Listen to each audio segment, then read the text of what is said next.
The Colombian army on Saturday tightened its control over Cali, the country's third-largest city, after the latest anti-government protests left at least 13 people dead. The city's streets were largely deserted after clashes late Friday pitted police against armed civilians.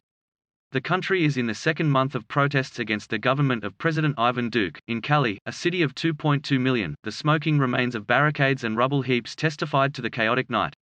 There, as across the country, poverty and the pandemic have sparked widespread anger and resentment. The month of protests has left at least 59 people dead, officials say, including the 13 who died in Cali. More than 2,300 civilians and uniformed personnel have been injured, according to the Defense Ministry. The NGO Human Rights Watch cited credible reports of at least 63 deaths nationwide, and called the situation in Cali very serious. The dead in Cali included an off-duty employee of the prosecutor's office who had fired his gun at two protesters blocking a street, killing one of them.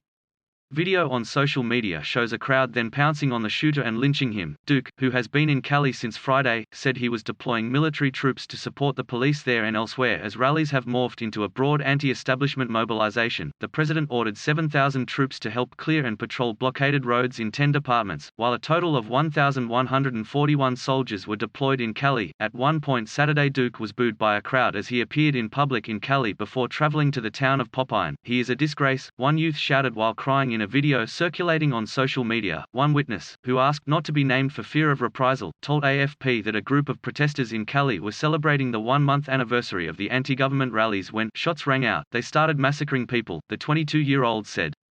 He said the shots came from five guys in civilian clothes behind the trees. HK tycoon Jimmy Lai sentenced to 14 more months. Syria's Assad wins fourth term with 95% of vote. Bolsonaro threatens Brazil with military action. Hyundai to cut combustion engine cars for electric. Belarus journo let his guard down, say friends. Organ donors bring hope after Jewish-Arab strife. Macron seeks forgiveness over Rwandan genocide. Oaks Johnson rebuffs COVID inaction, claims Israeli strikes on Gaza may be war crimes. UN China hits back as US looks into lab leak theory. Claim of COVID lies is untrue. UK Health Minister Ford parades electric F-150 in New York. Hong Kong furthers financial crackdown on Jimmy Lai. 5 charged in alleged Bolivian bribe scheme. Gunman kills 8 co-workers at California rail yard. Biden orders further review of COVID origins. Videos that went viral supported his account. Police said in a statement they were investigating. "In the south of the city we had a real scene of confrontation and almost an urban war where many people not only lost their lives, but we also had a significant number of injuries," said Cali's Security Secretary Carlos Rojas. Duque, who on Friday chaired a security meeting in the city, afterward announced the maximum deployment of military assistance to the National Police would begin immediately. José Miguel Vivanco, the Human Rights Watch executive director for the Americas, urged Duque to take urgent measures to de-escalate, including a specific order prohibiting agents of the state from using firearms. The police in Colombia are under the command of the military. People in Cali's poorer neighborhoods told AFP the military deployment makes them more fearful, not less. "We feel threatened, we feel more in danger," said Lena Gallagher, a 31-year-old social leader.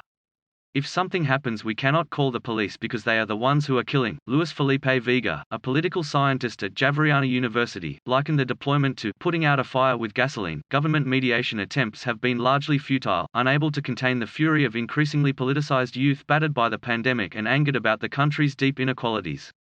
An estimated one-third of those aged 14 to 28 are jobless and not in school. Duque's attempts at negotiation have been further frustrated by forces in his rightist Democratic Center Party, who prefer an iron fist approach with elections a year away. Economists say more than 42% of the country's 50 million people live in poverty, and the pandemic has plunged many of the vulnerable into penury. Analysts link the government's militarized history to its response to the protests. For more than 50 years, Colombia's war against leftist FARC guerrillas eclipsed all other government priorities, leaving a militarily strong government but 1 week on social redress. In 2019, the year after Duque took power, students took to the streets demanding free and more accessible public education and better jobs. On April 28, fury at a proposed tax increase led people onto the streets again. The proposal was quickly withdrawn, but it had triggered a broad mobilization that only grew amid a heavy-handed response by security forces. Protesters have kept barricades burning countrywide and blocked dozens of key roads, causing shortages of many products.